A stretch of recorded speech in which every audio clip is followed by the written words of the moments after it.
మొదటగా వస్తున్న ఏనుగు ఇది మన ఆంధ్ర రాష్ట్ర పట్టపేనుగు రాయల్ ఎలిఫెంట్ ఆఫ్ ఆంధ్రప్రదేశ్. 1986లో దీన్ని పట్టుకొని కొన్నాళ్ళు తిరుపతి జూలో ఉంచి 2005 నుండి ననియాల ఎలిఫెంట్ క్యాంపులో ఇది కుంకి ఏనుగుగా సేవలందించింది. అక్కడి నుండి ననియాల నుండి మన ముసలమడుగు ఎలిఫెంట్ క్యాంప్కి తీసుకొని రావడం జరిగింది. రెస్క్యూ ఆపరేషన్లో ఇది చాలా బాగా పాల్గొంటుంది. రెండవ ఏనుగు వినాయక, ఇది మన చిత్తూరు జిల్లా అలంకారము.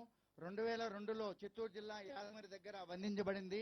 ననియాల ఎలిఫెంట్ క్యాంపులో కుంకి ఏనుగుగా ట్రైనింగ్ తీసుకుని సేవలు అందించింది.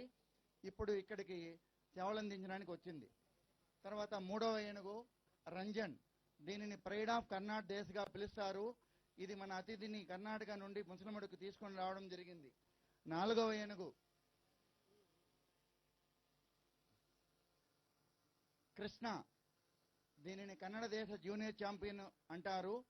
ఇది మన ముసలమడుగు క్యాంపులో చాలా యాక్టివ్గా ఉండే ఏనుగు, ఫ్రెండ్లీ ఏనుగు.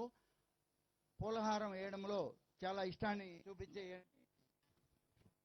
తర్వాత మన ఐదవ ఏనుగు అభిమన్యు, ఇది మన మంత్రి గారిని చూసి సంతోషపడతా ఉంది. మన అభిమన్యు కృష్ణ ఏనుగును కలిసి మన ముసలమడుగు ముద్దు బిడ్డలు అంటారు. ప్రతి ఏనుగు కూడా రోజుకి 200 నుంచి 300 కేజీల ఆహారాన్ని తీసుకుంటుంది. తర్వాత మన చివరిగా దేవా, ఇది కర్ణాటక నుండి వచ్చిన గజరాజు.